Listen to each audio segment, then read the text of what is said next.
Happy Tuesday. And today we're going to be talking about money, affordability, and all those things that are huge factors when it comes into providing aging services. How do we afford home care? How do we afford, maybe memory care, assisted living? I've got a fantastic guest with us who's got a unique niche in the financial industry, mainly the insurance industry, that can really help bring a creative solution to maybe affording that nicer level of care or that different type of facility or residence, I should say. And with that, I want to introduce Miss Lisa Rehburg. Lisa, thank you so much for joining us. Hi, it's a pleasure to be here. Thank you so much for your time. So, Lisa, kind of tell us a little bit about your background. And we talked before the show went live here. You've been in this space for about 30 years. Can you give us a little kind of detail as to how this all transpired? So we are in the life settlements world, and like you just mentioned, I've been in the insurance industry for 30 years. Love insurance. Worked with financial professionals, insurance agents across the country, and I was a lot of corporate America, so building divisions and building sales teams. And it Mhm. was time for me to not be at an airport every week. My husband is older than I am by more than a few years, and it was just time for me to not travel as much. I love life insurance settlement, so it's still insurance related, but I'm so passionate about it because so many people don't know that we are a solution. They don't know that this solution is here for them, and there's a lot of people that we can help. So let's kind of talk about that. As you know, everything seems to be going up. We all see the news about inflation and cost of this, cost of that going up. And even in senior living, we're seeing the same thing, right? Wages, supplies, materials, COVID protocols, all those are costing more. Thus, it's a little more expensive for some of our residents, right? So besides your typical kind of options, you got your private pay, your long-term care insurance. Where does possibly a life insurance policy fit in all that mix? Right, good question. So, a life insurance policy is actually an asset that you own. It's like your house, it's like your car, and a lot of people don't think about it that way. And I'm talking any type of life insurance policy, including term policies. So, sometimes when people think about their life insurance, they go, well, that's true. Maybe they have a universal life or a whole life, which is a permanent type of policy that has cash values that build up, right? There's a savings component in there. Mhm. But the bottom line here is not only is that type of policy an asset, but a term policy is an asset, and there's no cash in those policies. So bottom line here is all different types of policies can be sold. So before somebody, what we call lapses or surrenders their policy, please look at a life insurance settlement, because even if there's cash value in the policy, on average, and we know how averages are, but on average, a life settlement or life insurance settlement, same thing, can generate 3 to 5 times even cash surrender value. So it's really important to take a look at this option. Yeah, so let's kind of dive in there. You said a lot of key buzzwords, key terms there. So I kind of want to make sure, one, I understand what you're saying, and two, our listeners as well too. So let's dive in here. Pretty simple. What's a term policy? What does that really mean? Like, what does that look like? And then obviously a whole as well too. Super, keep it where we can kind of understand and follow that as well. Right. So in the life insurance world, we typically have two different types of policies. And if you will, we're going to think about it as there's a term policy, and then there is what we call permanent types of policies. A term policy is thinking about it like a renting. You have coverage for a certain amount of time. So if I have a 10-year term policy, I have coverage for 10 years Okay. of level term premiums, right? If I have a permanent type of policy, it does exactly what it says. Permanent types of policies are universal life or whole life typically. Okay. And those are, as long as I continue to pay the premiums, my policy is going to continue to be in force. Okay. So obviously two different routes. And now let's go into what the heck is a life insurance settlement? I've never even heard of that before. Like, what does that actually mean? Exactly, exactly. So, life insurance settlement, think about your life insurance policy like we talked about before, like a car, your house. It's an asset that you own. And because it's an asset that you own, you can sell that asset for cash. And the process of selling that asset is called a life insurance settlement, or people might see life settlement for short. And what happens in a life settlement is the policy, once again, is sold, the client receives this cash we're talking about. The buyer, typically an investor group, will take over the policy. They're going to become the new owner, they're going to pay the premiums, and they will receive the death benefit when the policy matures, the client passes away. Hmm. So the investor groups aren't doing this out of the goodness of their own heart. They're doing it for exactly what? An investment. But it works out beautifully for Hmm. clients because they get the cash and the investor group gets an investment. Interesting. So if I'm someone that has a life insurance policy that I want to sell, what can I use that money for? If I want to use it for home care, if I want to use it for moving into a senior living community, am I able to do that? Does that help offset those costs? Absolutely. So once again, when you sell your house, you can use that money for anything you want. As an asset, when you sell your life insurance policy, you can use that money for anything that you want. There are no restrictions. So yes, this can be another way to help pay for assisted living, memory care, home care, whatever a client would like. So essentially, this is another tool in our toolbox to go with maybe private pay, long term care insurance, VA benefits, all of those things. This life insurance settlement could be is an additional tool for affording the long term care that some of us, majority of us, might need as we age here.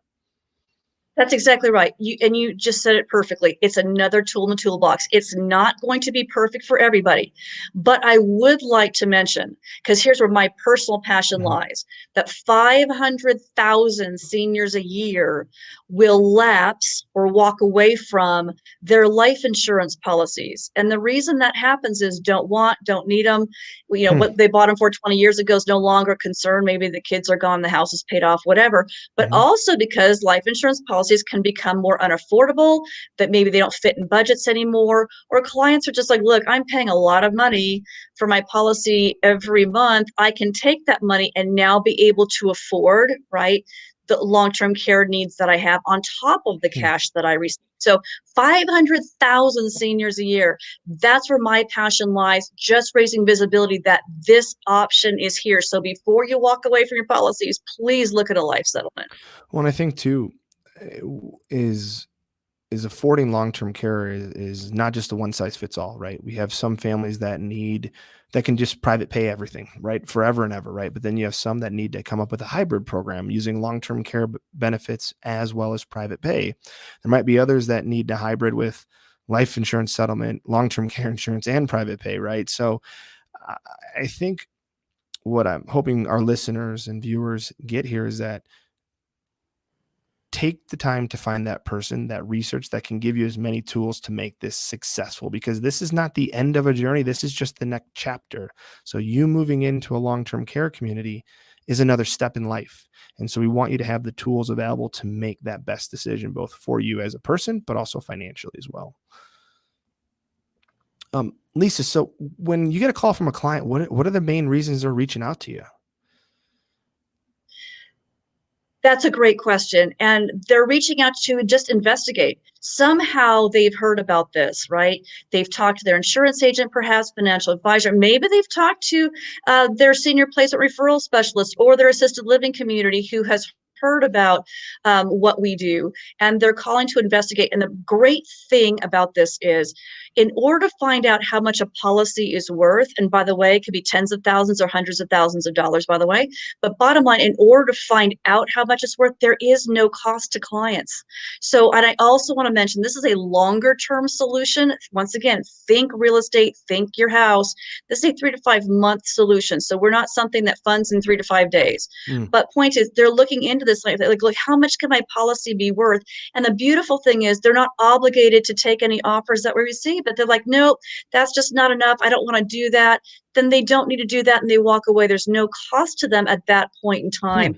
Like a real estate agent, we do receive commission, but only when a client accepts an offer on a policy, Hmm. moves forward, and they have the money in their pocket. And yes, commissions are disclosed. We are very highly regulated by departments of insurance across the country. Interesting. So you can almost have a number in your head theoretically, and if you get there, great. If you don't have any commitment to moving forward. That's correct. Okay. That's exactly right. When When do you ever work with families though that need a faster approach or things like, is there any things that you can be done if someone needs to move faster than 3 to 5 months, or is that really just the standard practice? That we can move faster. Ideally, I want to set expectations properly that 3 to 5 months is about right. We absolutely can move faster. Our role as life settlements brokers is to market a client's policy to obtain the highest amount of money for it that we possibly can. So we have Mhm. access to about 30 different investor groups, and that allows us to drive value for our Hmm. clients. So my point is, ideally, we like to have enough time to be able to do that marketing. But if we don't have that time, yes, we can shortcut it. And let's say, I'm in my 40s and 50s and I'm starting to really dive into my long-term planning, well, both from a retirement standpoint as even from an aging standpoint. Are these conversations I should be having with my financial advisor now, or is this something that it's kind of better to wait down the road? I mean, where does this fit into financial planning for the future? Well, what happens is in our world, the investor groups who are purchasing these policies are looking for clients, bluntly, with 10 to 15 years of life expectancy or less. We do have some pension Mhm. plans that may go out 20 years, but typically 10 to 15 years or less. So if I'm in my 40s or 50s and I want to sell and I'm healthy, that's the big key, and I'm healthy, I have a beautiful, 40, 50-year life expectancy ahead of me. This is not going to be the solution for me today. But fast forward to back to your point, now I'm 65, 70, 75. Then knowing about this can be something to be aware of for the future. So maybe Mhm. buying a life insurance policy now because I need the coverage, right? Don't buy it to sell it, but because I need the coverage, and knowing that I may be able to sell it in the future, I think is really important to know and Mhm. to understand. And notice how I use the word may be able to sell it. Right. I can't guarantee you, right, that a policy will be sold or what it Mhm. will sell for. Mhm. But I will say that once again, if a client is going to lapse or surrender that policy, to please take a look at a life settlement, or at least talk to somebody who's an expert in life settlements before they do that, because they could be leaving money on the table. And so in a term policy, if I don't do a life settlement and I let my policy lapse, I've lost all the money I've put in for my premium payments, correct? That's exactly right. So, for instance, we have a client right now that we're working with. They have a $450,000 term policy that is ending in about a month, and we have an offer for them of $115,000. Now, last time I checked, that's better than zero. Right, right, right. Because term is basically once the term expires, you're not getting anything, correct? Well, yes, in that Right. there can be, what happens after term expires is that the premiums that somebody's been paying, those stable premiums, Mhm. stops, and it goes into annual renewable term mode. And what Hmm. happens there is premiums go up, and they go up very fast, very quickly. Gotcha. So you can still continue the policy, but the premiums just are very, very expensive. So a Makes lot of sense. people say, "Look, I can't afford this," and it makes sense to sell it. Gotcha. That makes a lot of sense. No, okay, that makes sense. So let's kind of shift gears a little bit here, obviously away from some of the deep dive into the life settlement stuff. But let's go into who's a maverick in your life. It's always an important question for us. Well, when you're talking, for me personally, my father has been my idol for a long time. He's no longer with us, but he's just his hard work and his dedication to his customers. Hmm. And he's not from the insurance industry at all. Completely different. I was born and raised in a machine shop, but Okay. he taught me the value of taking care of customers and that they are our paycheck. So my point is, I'm so passionate about these types of educational opportunities. I'm so grateful to be here just to raise awareness, because we are here to take care of clients. It is such a privilege to do so. Yeah, definitely.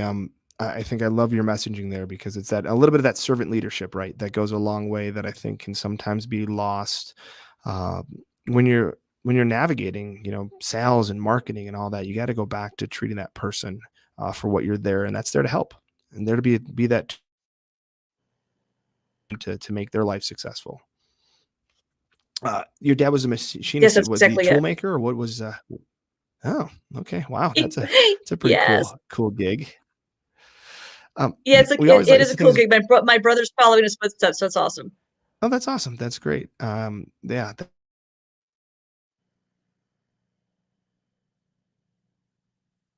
important one as we grow from a manufacturing technology standpoint. So I like that a lot. Kind of, if you're a listener here, what would you want our listeners to do, or what action could our listeners take here to really drive home your messaging? Well, what I would say is if you are looking for financial options, please pull your life insurance policy out of your filing cabinet or call your insurance agent and ask your insurance agent about the policies, because so many of us, when we buy life insurance, we just file it away, right? We just put it in a Mhm. filing cabinet somewhere. Grab Right. that policy, whether you look at a life settlement or not. Seriously, you need to know what you have. Grab that Mhm. policy, talk to your insurance professionals, find out what kind of policy do I have. If I have a term policy, is it still convertible to a permanent policy? That's really important to know. And what is that conversion deadline? Because you might want to keep some of this, some of the policy for yourself and have us sell the balance of it. On a more permanent type of policy, do I have any cash value in it? What does that look like? And what do the premiums look like going into the future? How much money am I going to have to put into this policy to get me to age 85 or 90 or 95? And people may be surprised that what they've been paying into this policy so far is not going to be enough to carry them into the future. We see clients Right. all the time where there's no cash left in the policy. The higher premiums have been chewed up, and now they have to put a lot more money in, and they can't afford to do that.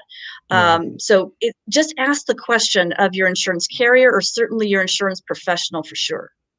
Yeah, and I think too, as you think you've said numerous times throughout our discussion, is talk to your financial advisor as well. I mean, that is a key person to talk to as well, right? Is to make sure everything is marrying and moving in the right direction for what your goals are, because everyone's goals are different. But I think it's really important to have this information and this tool available. Because honestly, till I met Lisa, I had no idea this was even an option. And I've been working in long-term care, senior living for 11 plus years now, and never heard about this until we connected. So it's a very interesting avenue that I definitely think is important to have as a tool in the kit. With that, how can people find more, learn more about you, learn more about kind of just this whole life settlement process, all that stuff? Well, I am delighted to talk to people at any point in time that says, "Hey, I have this policy and here's what it looks like. What do you think?" So my phone number and my email and our website is down below. Please feel free. We have a lot. We have a blog on our website. We have articles on our website. We have a Q&A on the website. Obviously, you can contact us through the website or email or phone. Just delighted to answer any questions, any, "Hey, Lisa, what about this? What about that?" Just call me, contact me. And once again, it's a privilege to be of service. And that's, and if we're not the right fit for clients, I will say we're just not going to be the right fit. But for many clients we are, and for some clients we're not. It has to be the right solution for the client. And back to you mentioning, financial advisors and insurance professionals can help as well, and should help. Yeah. No, that's fantastic. And I think it's just, again, just educate. We need to learn more as we're living longer, and we want to do different things as our life chapters change. It's really important to have access to meet those goals, whatever those goals are. And so I love you taking some time here and sharing your expertise and your knowledge in this pretty cool little interesting world that like I said, did not know existed until we connected. So We're a little niche. We're a little yes. unknown niche. Yes, absolutely. And with that, Lisa, I want to say thank you for joining us. And as a reminder to everybody, we are having our collaboration in aging event September 16th and 17th in Denver, Colorado. It's going to be a senior living event unlike any other, where we are going to really begin to flip the roles. We really want to break down those silos and really help each other put on different hats, so that if we are a social worker, we understand more about how an ED thinks. And if we're an ED, we understand more about a social worker. And if we're a family member, we want to know more about how our ED works. We really want to get back to collaborating in that care circle, so that as we age, we have a bigger voice. And so with that, I will leave you until our discussion next week. And as always, have a wonderful rest of your week. And Lisa, thank you so much for joining us. My pleasure.